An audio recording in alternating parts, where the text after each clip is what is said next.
KPU Pringsewu menyelenggarakan debat kedua di Hotel Urban Pringsewu pada Sabtu malam 16 November 2024. Debat kedua ini bertema tata kelola pemerintahan untuk peningkatan melayanan masyarakat.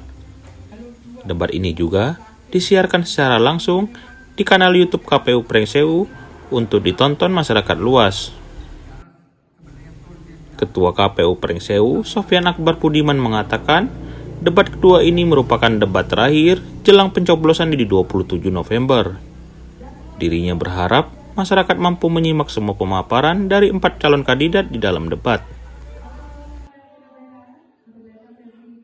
Menyampaikan program kerja terkait dengan tata kelola pemerintahan untuk peningkatan pelayanan publik. Jadi kami sampaikan program-program yang akan dilakukan oleh pasangan Poji Prabowo.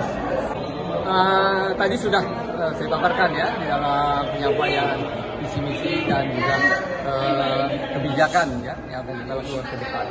Jadi dalam hari ini tata kelola pemerintahan dan peningkatan pelayanan masyarakat adalah hal yang sangat penting yang harus dilakukan ke depan jika kita ingin Pringsewu ini lebih cepat maju dan masyarakatnya lebih cepat mencapai tingkat kesejahteraan.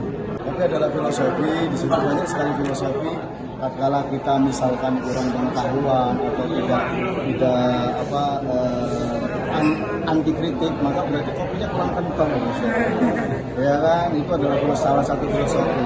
Memang di situ banyak sekali filosofi, dan kenapa kita terapkan filosofi itu karena memang Babul Kopi Jadi Polri melekat dari kami sekaligus ajang kampanye. Penyelenggaraan juga rapi dan materi-materi tentang tata kelola pemerintahan. Tadi kami sudah coba sampaikan di dalam debat itu bahwa untuk menyelenggarakan pemerintahan itu perlu tata kelola pemerintahan dan kita harus paham dulu prinsip-prinsipnya apa gitu. Yang kami kemudian punya kata kunci tata kelola pemerintahan ini adalah cekatan ya. Mata melihat ke segala penjuru. Mari kita beramai-ramai datang ke tempat pemungutan suara. 27 November, pilih pasangan Bupati dan Wakil Bupati Kabupaten Pringsewu. Burung pipit, burung nuri. Terbang tinggi menari-nari. Mohon izin pamit dan undur diri.